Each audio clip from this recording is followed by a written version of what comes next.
intriguing. A scoundrel with a heart.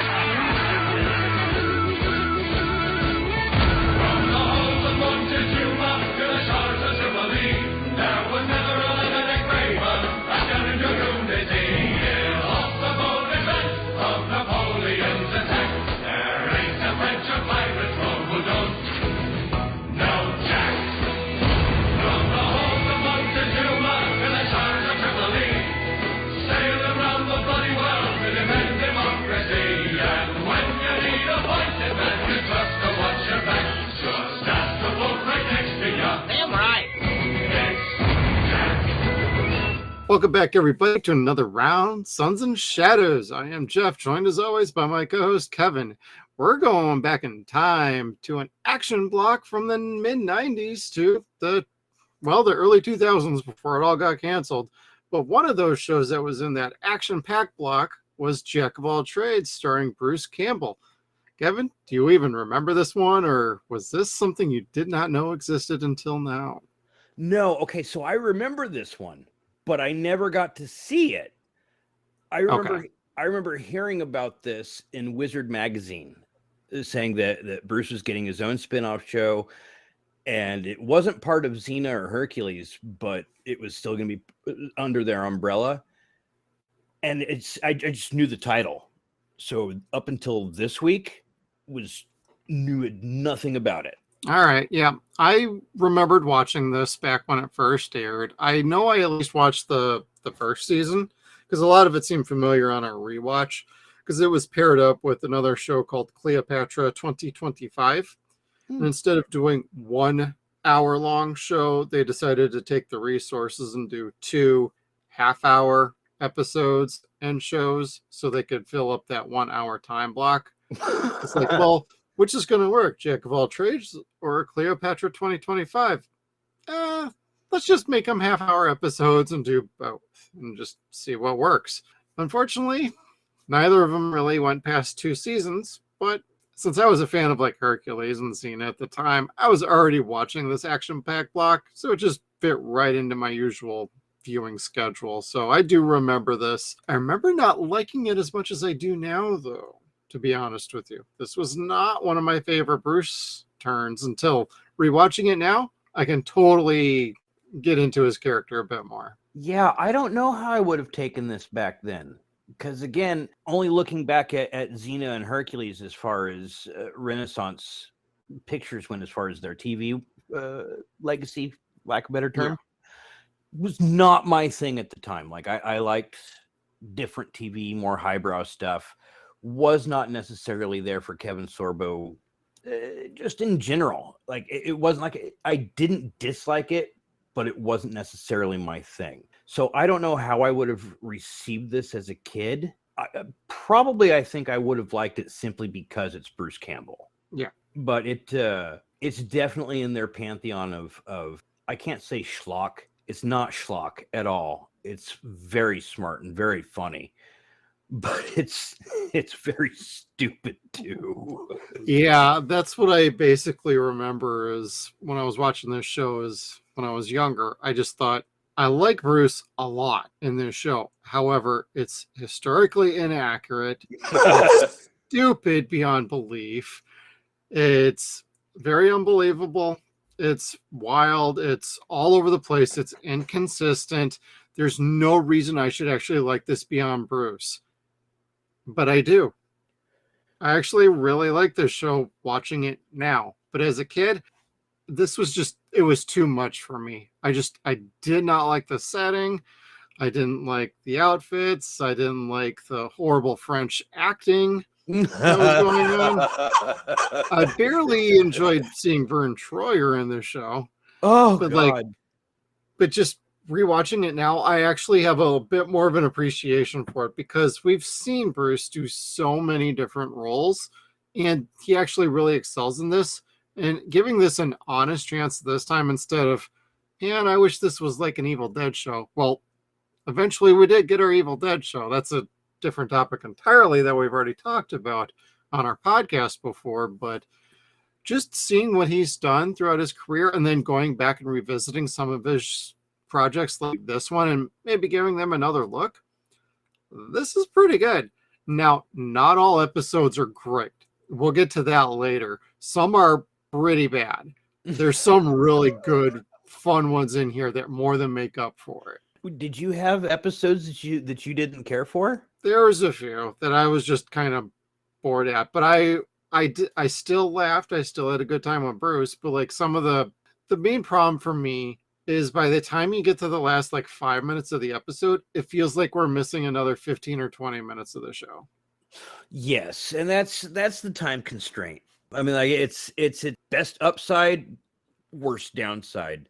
It's a quick binge, but you don't want it to be over so fast. Like it's a good story, it's a good cast, and they could do a whole bunch of stuff in that hour time. Kind of like what they did with Briscoe. Like imagine how much could have been taken away from Briscoe if they decided to make that a half hour. That would have been so fuck that. lame. I wouldn't watch that show. So much backstory, so much action, so much everything that made that show charming got that extra half hour put into it. I think this could have had the same. Yeah, this could have easily benefited from, if they could have, I don't know if they would have, but I would have done 45-minute episodes for this and Cleopatra. Cleopatra could have benefited from it as well. At almost every time, it felt like they're leaving a lot unsaid, a lot undeveloped. Like it felt like they were having to rush things just to tell the confined story. It's like there's more for you to tell here, and it just I really didn't like the abbreviatedness. I know it worked for them and like how they sold the show and how all of that obviously had to go and how they sold this, but at the same time, this show really could have benefited from a longer episodes, in my opinion. And I think that's ultimately where the failure happened. I don't think it's not because not everybody watched it. This was a show that was sold in syndication. Ratings worked a little bit differently. So it was whatever network was in your area that purchased the rights to it. And it's too bad, but I think the runtime might have hurt because it also affected like the way they could tell the stories. And if it had a chance to develop better with longer running episodes, maybe it could have lingered around for a little while longer. Maybe not Hercules at 6 seasons, 120 episodes and 6 movies, but we could have at least gotten another full season out of this and seen where we could have gone. I would have been very interested for it. Like looking back on it now, and looking back on the history of TV and trends and stuff like that, this show is a very strange middle bowl of porridge. I like that. It's way ahead of its time. It's way behind its time. It's very different. It was right in between, like we were talking about, where Hercules and Xena ended, basically. Yeah. And it was just basically that middle bowl of porridge where everybody kind of had their shit together, for lack of a better term. And where we see here is TV was going from less primetime sitcom-y, and we were seeing stuff like this on UPN. UPN was starting to make shit like this, and TNT, very popular during the day. Right. And then that started to fizzle out due to reality TV. So shows like this very quickly get stamped out. The fact that fucking USA brought back Briscoe County Jr. for the extra season or finished out that last whatever it was a miracle. Because shows like this and that don't come around very often. And I know that Hercules had the greater number of episodes and seasons, of course, but I don't see Hercules being better than this. At least not in this regard for comedy. Oh, yeah, because Hercules clearly had comedy, campiness, and cheesiness up the wazoo. This just took it to a whole nother level. But that's how you play it. You play it to Bruce's strengths. And he's largely known for these very physical, comedic roles. And, say what you will about the show, Bruce brings it in every single episode. And clearly he's invested. He's also a producer on this show. He's buddies with all the executives. Although I did notice... for you Star Trek fans out there, please don't go running from this one. Kurtzman and Orkai are executive producers on this one. I noticed that in the credits for the first time ever, and I'm like, what? Oh shit, I hope they weren't in charge of any sort of storytelling and in Jack of all trades. Wait a second now. Like they also did Transformers, right? Alex Kurtzman, and Were they the pair that did like the first 3 Transformers movies? I have no idea, to be honest with you. I'll look it up. I know they're a power duo. I definitely know that. But then at Looking the up end, I saw asshole Kurtzman. Let's see here. Oh yeah, they did work on the Transformers movies, and of course Star Trek. See, I could smell it. I could always smell it. Kurtzman's largely in charge of Star Trek, and a lot of it's not good these days. I liked the first Star Trek movie. Are we talking about the Chris Pine movies? Yeah, it's it's the newer ones. The Star Trek 2009, Into Darkness. He also did The Mummy with Tom Cruise. Oh. And you can also look at him as far as like Star Trek Discovery, Star Trek Picard, seasons 1 and 2, Strange New Worlds. He's largely in charge of Star Trek right now. Well, we can't all be Rick Berman. No, I know a lot of people actually call for him to come back right now. And he's probably just enjoying Mai Tais on the beach somewhere, being like, yeah, open up the checkbook on that one, bitches. Sipping tea with Kermit the Frog. This is true. I have this place condemned for rats. For rats. Oh, but Jack of all trades, like I wasn't sure at all what to expect. I figured it was going to be cheesy and adventure, but cheesy in the sense of like cheap set.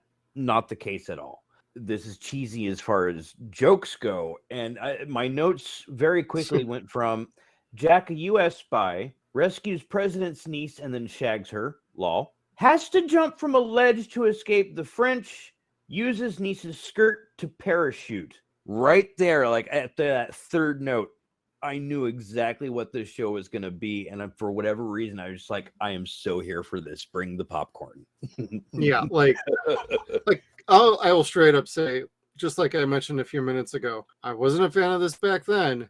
I'm a fan of it now. Like, I can totally get into this kind of show now. Like, I haven't, as a kid, you like things a certain way, or you're like, man, that guy's like Evil Dead, like, what are you doing? Army of Darkness. This is too much. But then again, I just enjoyed watching him in Hercules as Oculus.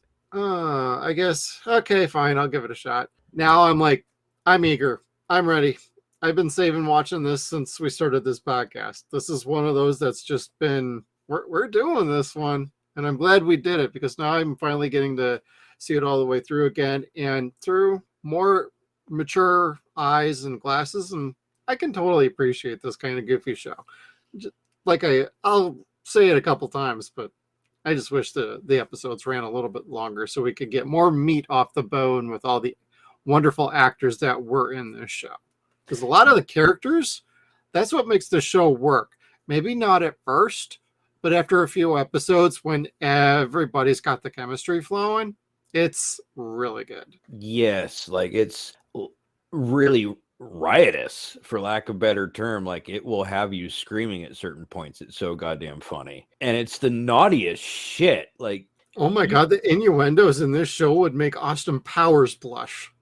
Yeah, like 2000, you figured the extreme era was starting to get to that come down phase. Of course, that didn't really come to an end until 9/11, but whatever. But yeah, they were like really revving all engines on the innuendos on this. They were flat out saying, "Oh yeah, I'm I'm the governor's fluffer." They didn't mean it in context exactly, but they said it. Or, do you need a lay? Does it really look that obvious? Like, it's 30 minutes or 20 minutes of Bruce Campbell like saying some of the raciest shit you could possibly think of. Some of this shit has had me dying of laughter half the time too. Like, I'd have to stop the episode and rewind and be like, I totally missed like 3 minutes of that because I was laughing at some joke or line. There was a scene in an episode that I had to watch 3 times because it was splitting my sides every time. Which one? I think it was episode 10 where they go to the Marquis de Sade's that's retreat. That's the one that had me dying half the time. I'm like, boy, no kink shaming on this podcast, but they certainly went to a very dominating island retreat, so to speak. Their German couple that they ran into, the swingers. I liked them. They reminded me of the German couple from fucking Super Troopers. Yes, who wants a very true. mustache ride? Oh, I do. Well, and that's where the line I just quoted is from. I actually wrote it down. Care for a lay? Oh, come on. Is it that obvious? And I just wrote down, wow, this is a kinky episode. And the King's Crown stolen? Yeah, right. I need to go back and see who the director was, because the eye he had for this scene that they set up with the with the Germans, you see the guy's wife pop her head up like a dog really quick and bark, and he slaps her on the ass with the cat of 9 tails, and her head just goes back out of camera. Well, I clipped a part of that scene. If you change your mind. Down, Helga. Come later to room 69 or whatever it was. Then he's like, down, bitch. Down, oh, it's fantastic. They had 2 roles. One was speak when spoken to, and the other is have a leash on at all times. Yep. Well, then seeing Brogard and Croak being all leashed up was pretty funny. And then at the end of the episode, you see them. One's got the whip and the other one's got the leash.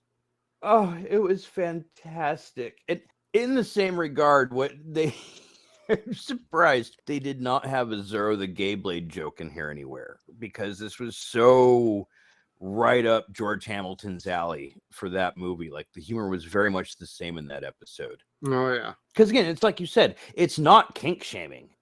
No. It's making light, yes, because like the Marquis de Sade is dressed up as basically Frankenfurter dressing up as Little Red Riding Hood, for lack of a better term. That was an interesting outfit, I'll say that.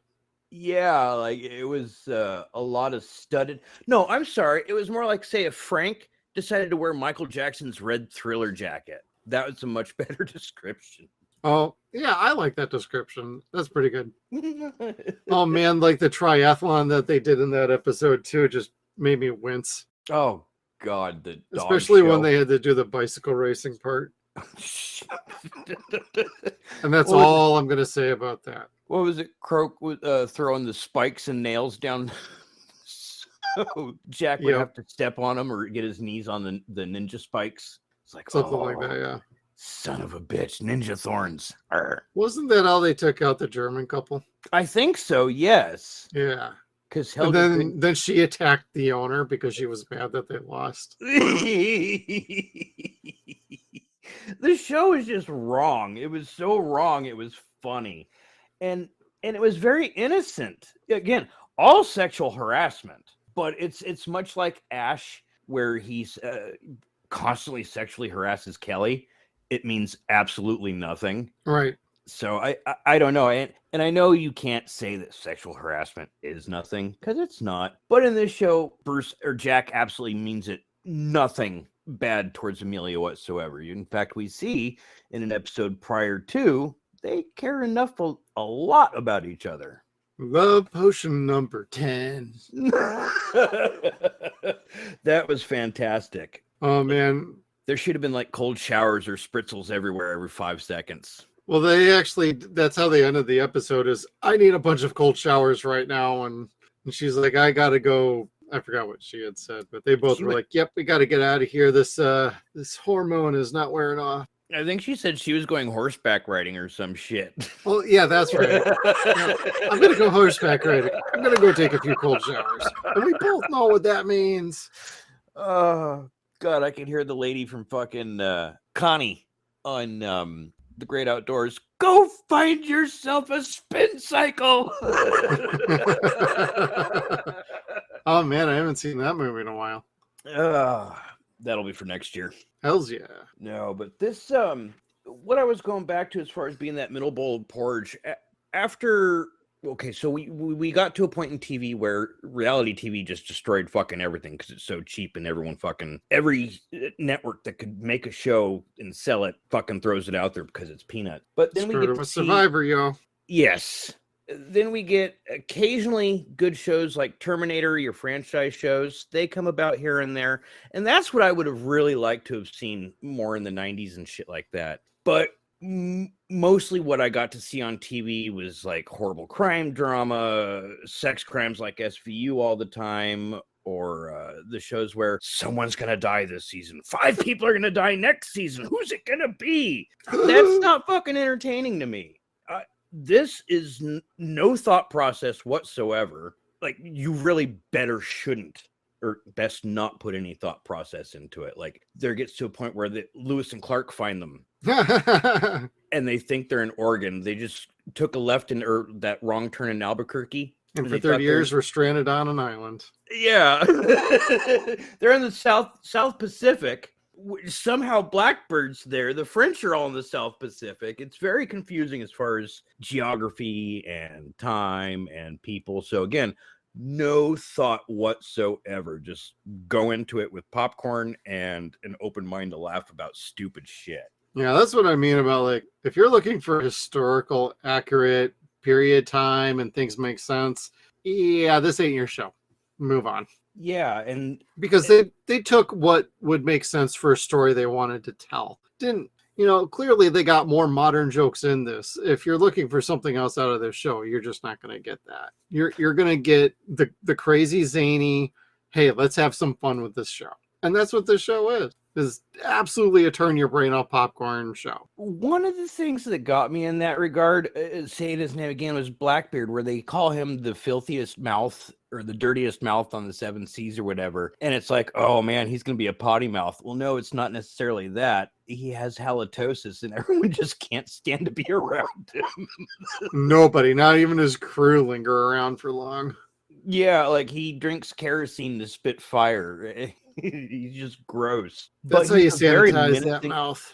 Kind of right. Like, where's all that rot coming from? Like, you see that kerosene cleaning it all. No, that was fantastic. I loved him. But we were talking about inconsistencies. Yeah, that was another because there's a few of those. You just don't get wound up on those. The show is not about that at all. No. Now, if they tried to do that and they kind of made these mistakes not knowing that, it's like, well, that's bad on you for not doing your research. Well, I'm pretty sure Thomas Jefferson was younger than Jack in this, and he was the same age as his niece. Yeah. What was the captain, or was it Governor Croak that was supposed to be 23? And everyone's like, oh, Jesus. Oh, I don't remember that. One of them just said, like, oh, I just turned 23, and they, like, freaked out because he's super old looking. Yeah, you say that, and all I think of is, like, the King of England at the very end. It's a mad, mad, mad world episode where he's just nutty the whole time, but you find out in the last moment he's actually doing it on purpose, like it's all an act. It's like, oh, that's a nice touch, actually. He actually threw something smart in there. The note I had written down on that is, I call syphilis. I actually wrote down, looks like the king needs to get some. That though, like, because again, King George was a horrible, horrible tyrant, evil person. This guy was like jolly as fuck, and you just kind of wanted to hang out to see what he was going to do next because he was so fucking happy and random. Well, all these characters, like, that you would think, oh, I know they're historical, true selves, so to speak, and this is nothing like them. It's like they're caricatures, but every once in a while they'll sprinkle a little something in there just for people looking for that who really aren't tuning in for it, though. And it's like, oh, hey, that's pretty good. Like, even with, I'm just going to go ahead and we'll get to it. Vern Troyer as Napoleon. By all counts, that's a horrible fucking idea. It's one of the best ideas the show could have done, and it was excellent casting. Vern did a great job. And like, by all counts, it shouldn't work, but it did. He was funny. He was menacing at times too. Yes. But he also acted like a little kid. You know, he went across the board as far as the spectrum goes, as far as his zaniness to, can you take this seriously? This is ridiculous. And it turns out just good. It turns out good. It's fun. I liked it. Despite the fact that he and Bruce didn't share a whole lot of screen time together. Oh God, when they did, it was like magic. He had a way of just totally owning this show when he was on the screen. He fucking owned it. And Right. I didn't know he was on here. I didn't realize it until they showed him getting off the boat or whatever. I said nothing, and I knew about that. The only thing I'd seen, and I'd made a comment in the first episode that they'd cracked a good rib at Napoleon's height because of that oil painting. Yep. Didn't realize that was Vern Troyer until it shows him off the boat. And my jaw hit the ground like, oh, fuck, they just went there. Yep. Okay, then let's go. And He's not 4 foot something. He's a bit smaller than that. Yeah, and they took the Napoleon complex and kind of took it to the 10th power, because it wasn't a complex. This Napoleon didn't have a complex of inferiority due to his height. He was Right. a bully. He was a bully not because of his height. He was a bully because he was the big brother. And he's just a That was so much better than I had hoped. Like, oh my God. He had seniority over his older, much taller brother who was freaking afraid of him. And those two, like, I don't know what it was, but all of the Vern Troyer episodes as Napoleon were fantastic. They're like two of my favorites out of this show. I'm spoiling something for our 6-pack challenge later. I don't care. Like, he played so well off of everybody. Amelia, Croak, Governor Croak. It just, everybody he shared a scene with, I'm like, you're bringing this show up a level by having him on. That's what, you know, these guest stars should be for, is to bring up the show, not bring it down with stunt cast. You take one look and you hear us and you're like, that's the definition of stunt casting. You're damn right. However, it works. That's the difference. Most of the time, it hurts the shows. It accentuates, okay, you don't want to rest on the strength of your show instead of having on these celebrity actors. Well, you brought him on and it brought everybody else up a game. And after those episodes, everybody else they keep that momentum going. Other shows, they lose that momentum regardless of whether it was a good idea or not. True. And they used Vern Troyer here very interestingly, more so than most other things that you see him in. He speaks, and there's A lot. Yeah, and he acts well. I know. It was funny. He's not playing mini-me. He's not being stupid necessarily. Like, yeah, they crack some stupid jokes, fart jokes, but it's not like little person jokes or jabs, ribs, or whatever. It's nothing bad or stupid like that. It's the slapstick nature of the show. You got to expect something like that's going to be in there. Yeah, because again, when you got to see him do things like that, most folks didn't see it. Like Bubble Boy, most folks didn't see that, but he was pretty great in that too. No. Again, another very menacing role for Vern Troyer was I can't remember his name, Professor something or other. That's going to 0 point me. But yeah, he gets to speak in this. He gets to show a little bit of actor's range, and he is the straight person to the zaniness of Palau Palau. And he's ridiculous as a straight person, but he never breaks that Napoleon emperoristic type caricature, for lack of a better term. Yeah, I would agree with that. Yeah. I totally bought him as Napoleon, and I'm like, okay, you got me. That's a plus. And he comes off as Napoleon because he figures people out. Like, that's his big thing, is he has to figure everybody out. He has to figure everything out and be in mental control of every situation. And going back to what you said about King George, that's why France and England were never one entity at that point.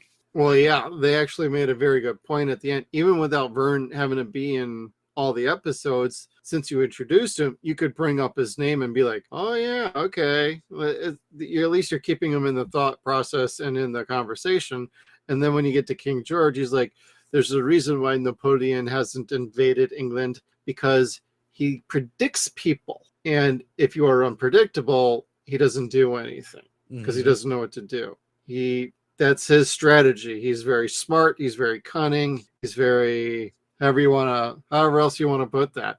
He's just very focused and looking for patterns. King George was acting crazy on purpose, so that kept Napoleon at bay. Because if he could predict the king, they would have taken over England. Exactly. That was another nice touch. That's what that last episode was actually really good as like a cliffhanger of sorts. But yeah, it would not have been my immediate choice for the season finale, but golly, did it work? I mean, it left you with the good giggle. Is really what it did.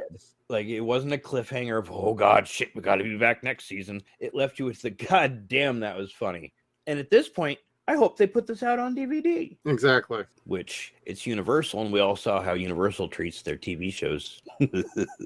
Yeah, I got the DVD set, and I'm watching through it on that, and the picture quality is all right. At least the episodes are subtitled, so if you're curious about that, you can at least watch that. But I like the set. It's a very nice box set. It's 3 discs and 3 small cases in a box. And it's still affordable. You can pick it up just about anywhere. Does it have any special features to it? Let me grab the box. Yay! I got to stall the show. Keep talking. Fine. I'm not talking. I'm totally going to make him edit this. Fart sounds. More fart sounds. Does not look like there's any special features. No special features, because what I was just saying was... That's the Universal edition that I know. Oh, yeah. Because again, they're a company that cares about their IPs. Yeah. They put this out in 2006. This is just kind of bare bones. Oh, gosh. And it had been over a decade since, or when they released Tremors 2, wasn't it? Not 2, yeah, but that took a while to come out, yeah. I remember Steve saying something like that had taken a long time. But anyway, because I want to look for this on disc. I think this was fun. This needs to be part of my collection, and it's going to sit right next to Briscoe. It's going to sit next to Briscoe County Jr. Hell yeah, that's where I'm probably going to be putting my set. And anybody who's looking to get a copy of that set, we do have links in our description below, and it's an Amazon affiliate. So if you click on that link, you do any sort of shopping, Amazon throws us a cent or two, and we put that towards our podcast and more equipment, and that means more content and quality for you. Now, my question, when we did, I don't remember if you got to the whole thing, is what episode was it that you're just kind of like, eh? Back at the beginning, actually. Really? Yep, I'm going to say it's the one with Kentucky Sue. Didn't like that one. I don't know. In the overall context of the show, that episode just wasn't needed, period. Oh, my God. I was so hoping you were going to say that, too. I like how it started. I didn't like how the episode actually developed, especially when she started like smooching Bruce. I'm like, I don't feel that vibe here, yo. It's kind of awkward. It's like a brother and a sister kissing, and not, no. So for the kids at home, this episode involves... No kids are listening to this podcast. Good, because I'm about to say some horrible shit. And there we go, getting canceled. Yep. Keep going. So it involves Jack's old partner that was a female that was kind of his clone. Very, like Jeff said, very brotherly, very brother and sister like. And she comes to find Jack to kill him or marry him for having left her. And she doesn't realize that Jack basically up and left her so he didn't have to kill her upon orders from the president, because they suspected that she was a British spy instead of Eggs Benedict. Benedict Arnold. Yeah, eggs. But this very lovely woman that just baffles Amelia and gets her jealousy meter going up a little bit, decides that she is going to out Jack as the daring dragoon unless he marries her. And so he kind of has to go along with her bullshit so the governor doesn't find out that he's the dragoon. And this would all work out good and fine because, again, she is a very attractive woman. She's very good at killing things. Doesn't care that he's very good at killing things, but she talks like this. Yeah. I think Kevin had a much better time with this episode than I did. Oh, God. They're I grabbing just was each other. bored watching it, being like, this doesn't work for me. I'm not feeling this. The story was stupid. It was... Hey, like I said, the show is stupid, but it works. This is just one of those episodes that didn't work. Well, no. I know the story itself was unnecessary as far as everything else, but Yeah. the awkwardness of it was just like my thing entirely because she was very mannish. She was purposely trying to be a caricature of a dumb hick man. Think of the hillbillies on the original Pete's Dragon. Basically what she was trying to be was like the Ma from Pete's Dragon. Extremely attractive and very awkward. And it's like, golly, I don't think I could have sex with Kentucky Sue. I don't know that I'm ready to be pegged. I don't. But Zip it up, buddy. maybe if there was like bits, like the horse bits, so there wasn't as much talking. I don't know, but golly, the you and me gonna make love tonight. It's like, okay, Yosemite. You know, they had to have been doing that on purpose in order to drive that feeling home for the audience. And there was times I'm like, Bruce, if you're being held captive, blink twice. Blink twice. And the voice in my head went, Happy International Women's Day. Yep. I was almost yelling that in the episode where they did all the Evil Dead references at Dead Women Walking, episode 10, because they did Living Dead M. That's what I wrote down. I completely missed that. Dish governs ball to get ribs. Okay, we got ribs. That's where they did all the grave robbing and everything. Oh, okay. You remember that? Because then at the end, towards the end, they made Amelia like this living dead zombie yelling like, you will do this. Oh, okay. I did not. So I was catching that some part. subtle references there, and I'm like, hey, here we go. Well, that was Because awesome. Jack got trapped in the casket with her too, which I thought was funny, and later on we'd see that in Ash versus Evil Dead. Yes, and I also dug on the fact that, again, one of the great things about Amelia, and we haven't talked about it yet, is she's his boss. And sometimes she's the one that saves the day, and he has to wake her up in order to get saved out of this casket. It's pretty fantastic. Yeah. Well, And that's a pretty good dynamic between the two, is her being the boss and him being a little more reluctant as the employee, because he doesn't always want to do things her way. He's got a pretty good way of doing things on his own anyways. But it works out most of the time. Sometimes she saves him, sometimes he saves her. It's a back and forth dynamic. It's actually pretty charming to the show. I really like it. Yeah, because they kind of play with each other. Like, I've saved you more times. Well, I've saved you more times. And they love each other without. It's like an old bickering couple. Exactly. Without sex, and it's really kind of funny because it's not brother and sister. Definitely not. No, and they actually have a really good chemistry together of, one day they are gonna hook up, but not right now. Yeah. And it's not one of those, oh, we're gonna wait till the end of like the show to hook them up. It's one of those, no, if we get another season, you're probably gonna get that. Right. Because we don't know if it's gonna happen again. Right. And like they could have like gone all the way in Love Potion number 10, but they didn't need to. There was just too much hijinks, especially with the Spanish fly or super Spanish fly. As they were. That was so funny. And when they were buying the Spanish fly and all the girls at the market were watching them, I'm just like laughing. He's like, I don't have this problem. And she's like, it's okay. This will help with everything. And he's just like, shut up. She emasculates him so well, and it's and quite often. Yes, Yes. And his face is so pouty when it happens too, like son of a bitch. Pretty much. I mean, there is a couple of episodes where he does kind of get back at her. And the one I like the most is I know in like the Up the Creek one with Lewis and Clark, he basically says, I know the lay of the land. She's at 5th in Constitution. I know, everybody, this is not good. But at one point he also says like chivalry is dead, get it yourself. Yes. When she like asked him to do something, that's like one of the funniest lines I had heard out of this show up until that point. That was like episode 5 or something. And then she wanted him to get the napkin off the floor so she could tell him something. Right. And she gets his attention finally by grabbing his nuts with the walnut cracker, and it shows it. Just grabbing his dick. He goes, let me get that napkin for you. Chivalry is dead. Get it yourself.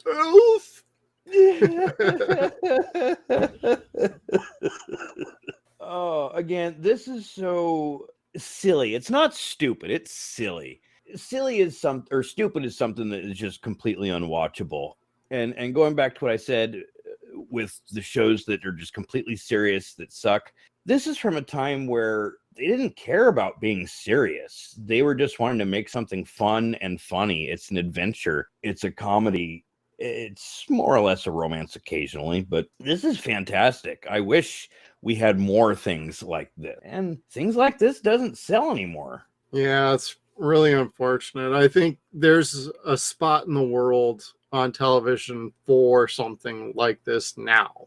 And it's just a shame that we don't really get that. And we're probably not going to get it for a while. But these things come and go in cycles as far as like these kind of genre sort of things, like slapstick comedy. Comedy's starting to make a comeback recently, and it's starting to pick up steam. So we're heading down that path. It's like every 10, 15 years, horror goes off to do self-referential parodying with the Scream movies. And then 10 years later, we start getting real horror movies again. I mean, they never really go away. It's just you don't see them really taking off or becoming popular. But the genre is still out there. It's still kicking.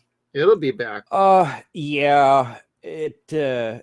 I mean, Ash versus Evil Dead, for crying out loud, worked. I know that was more horror, a lot more graphic, but it still showed fun. Slapstick still works. Oh yes, and this show had that in spades. The fact that it had horror was like very little consequence. It was a comedy deep down. It just the background was splattered, for lack of a better term. Yeah, figuratively and literally. But yes, they don't.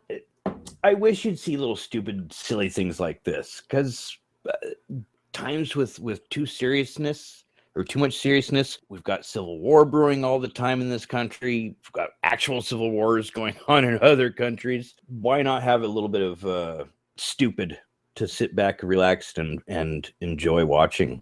Sometimes you just need to have a little bit of fun, turn the brain off. And with this show, not just movies, because we definitely talk about movies too. And it's very important that you have some sort of counterbalance to, the real world stuff. So you have the chance to escape and be somewhere else, even just for a few minutes. And this is the sweet spot for a show like that.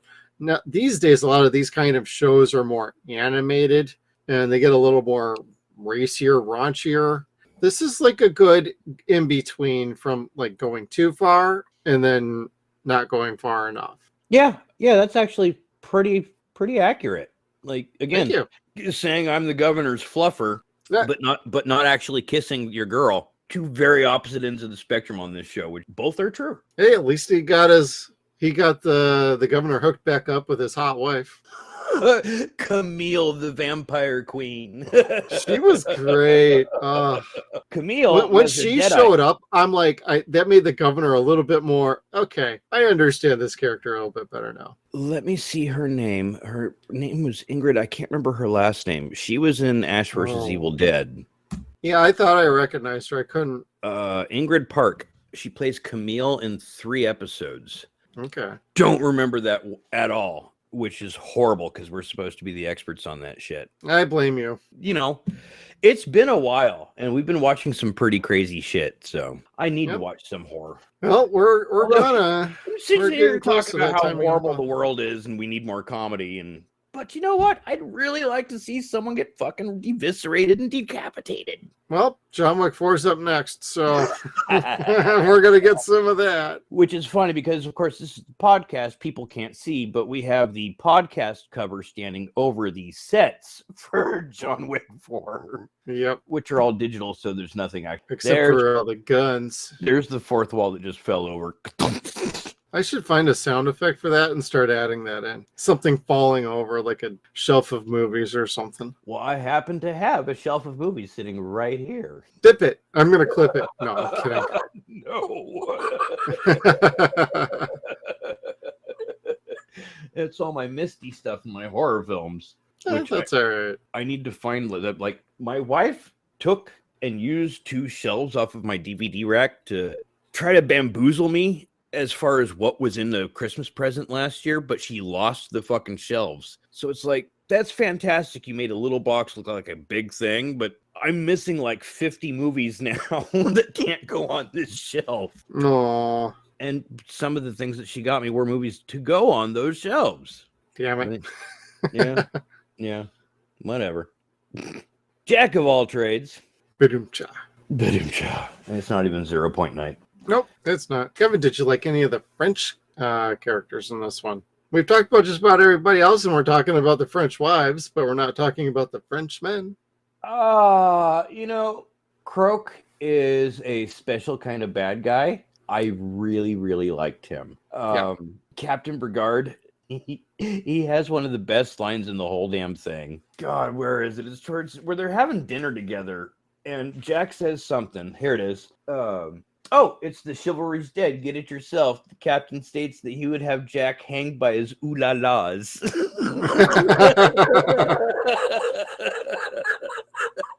I would have him hanged by his ooh-la-las for the insubordination. Well, and then he jumps across to protect the governor from getting shot, and he's got a silver tray in his chest. It's like, when did you have time to put that up there? Hey, that's why he's the best. I did like the constant running gag of him lifting silverware from every time they would go to that house. He'd always be coming back with like some silver cutlery or whatever. And she's just like, you don't need this. And he's like, well, this is the only way I'm going to get a raise or get any money around here. Is the actual silver. Yep. No, that was fantastic. And the fact that the relationship that he had with Croak kept escalating or evolving from how do I do certain things to how do I re-woo my wife to how do I be a real man. And he starts depending upon Jack for more and more things that are really comical. And the two of them build not a friendship by any means, because obviously Croak's the bad guy, but Jack more or less feels an obligation to help him when it comes to the sex thing at the end. I think he was really wanting to help. Yeah, I thought there was a good friendship going there. Not too close of a friendship, but like a mutual respect sort of thing. Like, hey, I can't talk to any of my people about this, but maybe I can talk to you. Maybe you can help me out here. And there seemed to be a bit of respect, even though they're both all at odds. It's like, if they knew like the war was going to end and there was going to be peace and everything, maybe they could all get along and just kind of whatever, They don't have to be like besties or anything, but they could at least get along and, what's the right word for that? Co-op? Coexist. Yeah, can they coexist? Yes, they can probably coexist together. Well, they make a kind of a fun comment about that throughout an entire episode where Amelia's father, who's a famous British spy, comes to visit. And yes, that was not the best episode, but the concept of it, that he and Jack used to try to kill each other by profession. And now that the Revolutionary War is over, now that they could be friends and talk about all their like how I did this, how he did that, and he was the greatest at this and that. And which barmaid did you sleep with a week ago? Yeah, and your dad came so close to killing me this time, and they had a lot of respect for each other, and it was neat because again, it reminds me of a point about war that Boss talks about on Metal Gear Solid, where she talks about enemies only being that for certain generations, because eventually they'll become your alliance for another enemy, and this show showed that in a very comical way. Yeah, and there's parts of that episode that worked really well, but for the most part, that was another episode that didn't really work for me. I'm just like, It's because her a dad spy wasn't that doing smart. running head first into a fort, and within 5 steps he's completely surrounded. I'm like, great spy, not really. Better decisions have been made, sir. That's how you lost the war. Yeah, well, and I liked the sleeping gas, the knockout gas. That was pretty funny too, especially when Brogard got back and saw all of his guys like knocked out. He's like, "What you doing? Sleeping on the job? What the hell's wrong with you? Get up!" It's pretty funny. Brogard was such a bitch. I love him. That took a little getting used to. I wasn't sure if I was really down for that, but after about 5 episodes, that he grew on me, and I'm like, that's a good constant, back and forth with the Dragoon to be going on, and it was constantly funny. I don't know who you are, but I will get you one day. Yeah, that's the greatest thing about this show is no one knows the true identity of the Daring Dragoon and his thick American accent and dope chin. With a very visual scar on it. Oh, yes. And the scene where they unmask him killed me inside. Like it was so They ripped off the one mask and it still had another mask underneath. yeah, like It's like something out of Batman. it was something out of fucking Naked Gun, and it worked so well. You never know when to be best prepared. That reminds me of like the rubber band when Amelia created the gigantic rubber band for like the bungee jumping thing that was going to happen. No. And he made the comment, "It's rubber. They do say it's 99% effective." And for any adults listening, you know what they're talking about. Speaking of 90s throwbacks and 99% effective, because that was a hot number back then. Just don't do Steiner math on this part. Which Steiner are we talking about? Or we don't have to continue on that conversation. Exactly. Because you have a 33 1/3 chance to get back on track here. So, and I'm not going to 0 point. So there was an episode where we get to see one of Amelia's inventions come to fruition, and that's her submarine. What was the name of them crazy fucking discs that she had that was supposed to resemble like power supplies or whatever? It's basically like an electric eye, but in disc form. And those were popular as fuck in the 90s, and I can't remember what the hell they were called. I don't remember. I don't know, but I Metal detector? No. I'm thinking of a different episode. They're very much Tesla type toys, but it's fun as hell. I miss things like that. Yeah. Those weird electric things and lava lamps were my jam back in the 90s. Lava lamps and see-through actual landline phones that lit up when people called them. I had one. Mom threw it away. No! Weak sauce. Yeah, that's okay. I don't know. Did you get the Sports Illustrated football phone, though? No, never had that. Never wanted that.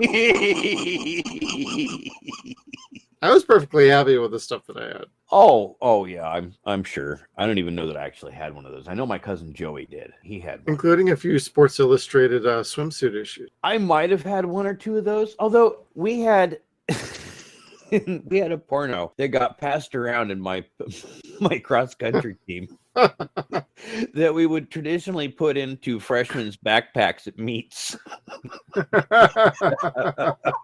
That's funny. And I got stuck with it one weekend, and my parents fucking were cleaning my room. and this book's called Plumpers. I swear to God, it was called Plumpers. And my dad like wanted to sit down and have a chat with me about my thing for fat chicks. I'm like, Dad, come on. Like, for one thing, there's nothing wrong with that if it was true. for another thing. No, it's not true. And I had to find. I don't even know if they fucking believe me to this day. It's like having to explain. No, we slipped that into Sebastian's fucking backpack at the track meet. So the girl that he was hitting on. Anyway, you know. You're messing with him. Yeah, we were horrible to one another. So plumpers. Jack of all trades, back again. Sorry. Speaking of plumpers. Plumpers. How do we even come back for that combo? I'm sorry, that just kind of jumped. Dragoon, pegged, no. Kentucky suit. Well, with all the sexual innuendos in this show, it's kind of hard to avoid. So. Pick one. Oh yeah, we've said it a few times. I'm the governor's fluffer. That came from the episode where the governor was asked woo Camille or teach him how to woo Camille. Dude, yeah. Look, you're married to her. You knew how to get her. You know, the Bonaparte brothers did not pick pleasant wives, neither one of them. Oh God, Napoleon's wife, when she showed up, I'm like, whoa. Yeah, no one expected. She's like, I need the new country. And I'm like, oh no. I need a new country. Is that what she said? You promised you would buy me a new country or get me a new country to redecorate or whatever it was. It was at the end of the wedding episode when she showed up. Because he's like, you promised you would get me a new country. Wasn't he supposed to be at the Louisiana Purchase? Yeah, and he lost that in the poker game. That's right. You know, and one of the funniest things about this show is it's the bad guys are the French. That's not going to happen anytime soon. I don't think. So it's not like, you know, you're picking on the Russians or the Koreans, North Koreans, rather the Iranians, whatever. Whoever was typical bad guys at the time, the French were never it. So this was pretty charming. Unless you were a fan of Married with Children, and Al Bundy hated the French. The French. Always wanted to go to Paris. Oh, yeah, Paris, where they hate Americans, where they won't let our bombers fly overhead. Oh, yeah, until they get invaded. Then they come crawling back to us, beret in hand, for us to bail them out with my tax dollars. That's where you want to go. No, we just said that, to kid you. Oh, by the way, am I alone here in hating the French? No! I thought not. Al hates a whole lot of things, but he was right a lot of times, too. Yep. No, ma'am. No, ma'am. Still waiting to get those t-shirts, which I'm waiting. I already know people are going to be starting to send links. They're right here on Etsy. Yeah, if they come in at the right size, if you get them off Etsy. If my body could, figure out a right size, middle age suck. I'm just waiting to get there. Yeah, well, it could get worse. I don't want to wear one of the girdles that most of the men were wearing in these shows.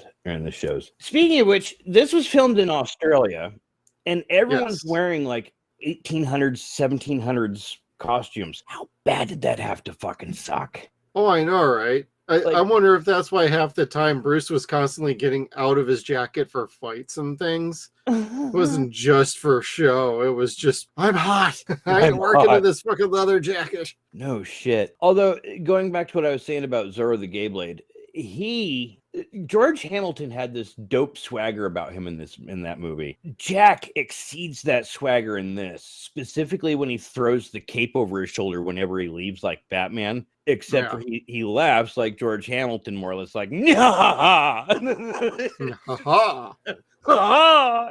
It's so over the top, so Earl Flynn. It makes you happy every time you hear it and giggle. Speaking of hearing it, you still have that theme song stuck in your head? Oh, yes, because it starts off with him playing the drums. I tried making a big-ass picture of that. It's like, everything out.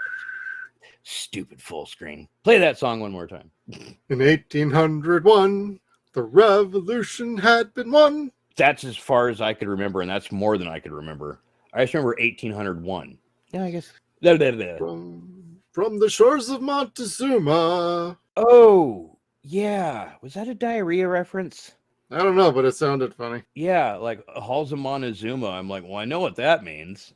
I know what Montezuma's revenge is. I mean, the tune is so catchy. Like, you actually start to gets in your head and you start to try and sing along with it. But there's some really hard words in there. And I don't mean difficult. It's hard to make them go in sync to try and recite them. So credit to him for coming up with something catchy that you could try and get people to kind of work along with. If it was karaoke night, you need a few drinks for that one. You need a few drinks for that one.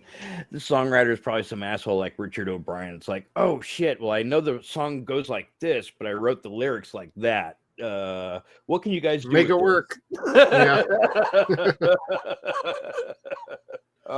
There was an interview on the 25th anniversary edition of Rocky Horror, 35th, with Meatloaf talking about that, how it's like the song went this way, but I was supposed to sing it that way, and then I got hired because I did. That's pretty good. Yeah, not to circle back to people that we're not supposed to talk about very much. Sorbo. He wasn't even in this show anyway. No. But Meatloaf was very much akin to Sorbo. I had meatloaf for lunch today. Did you? Lucky son of a bit. My wife made it. Very good. I had leftover burritos, and it treated me like it was a leftover burrito. So everyone's like, "Oh, why?" Well, that's how burritos go sometimes. That's true. And now I've got change them stuck in my head for like, did he talk about like the channel or his short? I don't know. Well, instead of answering that, let's crack open a 6-pack. Kevin, got 6 episodes you liked out of this one, or what you gonna go with? There was a couple that I really liked. Yeah, man. Let's see. I've got them here. I'm gonna start, of course, with the first episode 1. What was that one? Return of the Dragoon. That's, of course, where we are introduced to Jack, his profession as a spy, and his position underneath President Jefferson. We're introduced to Amelia, who is our British intelligence agent in the island of Palau, which has the French inhabitants of Governor Croak and Captain Braggett. I can't recall how his name is said. But anyway, and we learn about the colonization of Palau by France, and that Napoleon has a plan to reignite the Revolutionary War so he could make both countries weak to take them both over. And of course, speaking of the Dragoon, we learned that there is a comic book character called the Dragoon that is very useful as cover for Jack. After that, I skipped ahead to episode 3, which was the Floundering Father. And that's where we start to see Jack and Amelia start to solidify how their relationship's going to go forward as far as the flirtation. Not really physical, but a lot of verbal flirtation. Let's see what else. Oh, we see, again, Napoleon's plans to cripple America or we start to see that by his abduction of Benjamin Franklin. We see Jack starting to be like a super fanboy for America because he's going nuts for Ben Franklin like he's a rock star. Amelia doesn't give a shit because she's much more reserved. And we start to see that Jack knows every celebrity of his time, which is pretty damn funny because her dad is one of those people eventually too. And then we see how kind of dark the humor and risque the humor was going to go with things like he wanted to make a weapon with a giant kite that conducted enough electricity to turn the White House black. And you're like, no, thank you. Skip that joke. Yeah. After that, jumped way ahead to episode 6, Raging Bully, and because I think that's really where the story is the best, and that's Napoleon. I was really surprised again, like I said, to see that Napoleon was played by Vern Troyer, and I was even more surprised to see how awesomely that worked, how very funny he was as Napoleon. We also see Jean-Claude as their sugar bear, their informant. Their missions, who is played by Shemp Woolley, which I believe Shemp Woolley is just a very fast Sam Raimi. Okay. Either Sam or Bruce would be my guess, but Shemp is very suspicious. We like our Shemp beer. Yeah. Next, we got episode 8, One Wedding and an Execution. That's where we see the return of Napoleon. He's trying to further his legacy as emperor by having a true heir to his throne. And he's using Palau to hide from Josephine's nagging ass. And he's trying to get another woman pregnant, who unfortunately ends up being Amelia. And we see just how far Jack is willing to go to save Amelia. And he goes in drag as her mother. And Bruce is hideous as her mom. Truly hideous. Oh, really? Really? Yes. And then jumping ahead, way ahead again to episode 11, Love Potion number 10. And that's where we see them really start to flirt with one another. We see Croak's wife and why he's kind of such of a, bitch.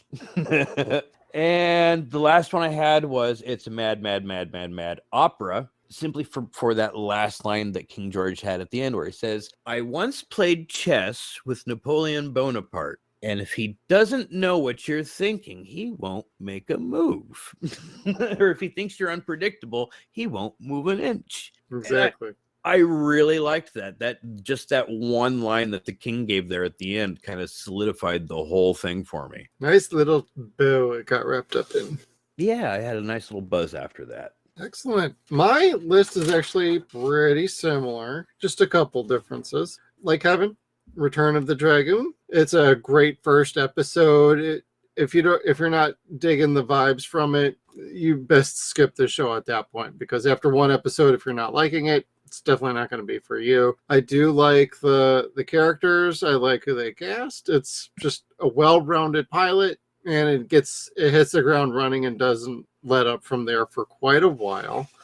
And after that, we're going to go ahead and jump on up to the Napoleon episodes, Raging Bully and One Wedding Night and an Execution. Kevin just recapped those pretty well. Those are excellent. I just love Vern being in the show, and we're going from like the Louisiana Purchase, getting lost in a poker game, and they both were cheating at cards. I thought it was hilarious. And then, with Josephine showing up and just the crazy antics of a normal wedding on television, just going completely crazy.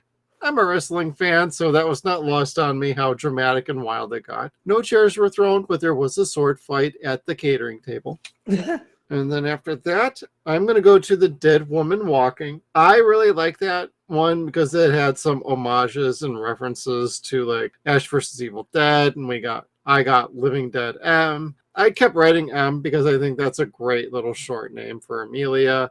I really like her character, and this one kind of gave everybody a little bit of everything, but I felt like Amelia kind of stood out most in this episode, and I really like that. And then we roll right into Love Potion number 10. Again, it's another great episode with Amelia and Jack. There's a great chemistry there. And in my final choice, I chose X Marquis the Spot instead of It's a Mad, Mad World, because I actually found it to be one of the funniest episodes that had a good start and ending point with the episode. It easily could have been a two-parter, or it could have been one 45-minute episode. It's like the only drawback is, again, a little too short. I think another 20 minutes would have made the episode even better. Even if it was a two-parter going into another episode like say 14 instead. But that's where we end with our six-pack challenge. Kevin, you got any other thought? No, other than I am ready to dig into season 2 because this is fun. Yeah, and there's 8 episodes left, and I know we will be seeing Michael Hurst join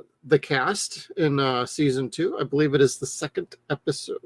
So little spoiler alert for you, but another comeback from the Hercules days from Oculus. Oh, okay. I know who. So we got Aeolus joining the cast here. That's all you needed to say. I'm trying to think of all the Greek names, Good times. Well, that makes me happy to hear then. Well, thank you everybody for tuning in.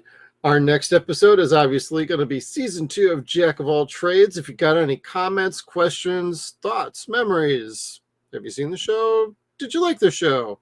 We would like to hear it. Please reach out through our social media. We got that information coming at the end here. Send them in. We'd love to hear it. You might get read out on our show. And thank you, everybody, for supporting us. We are very proud to announce that we have crossed a very important threshold for our podcast. We have crossed the 10,000 bridge. And we want to thank everybody who has tuned in, given us a chance, and continues on our journey. So thank you for tuning in, and we'll see you next time. Make sure you check us out on all of our social media platforms. We got Facebook, Twitter. We are at Suns and Shadows. We're also on Instagram at Suns and Shadows Cast. We are at SunsAndShadows.com. Thank you again, everybody, and we'll see you down the road. This is way above and beyond the call of duty.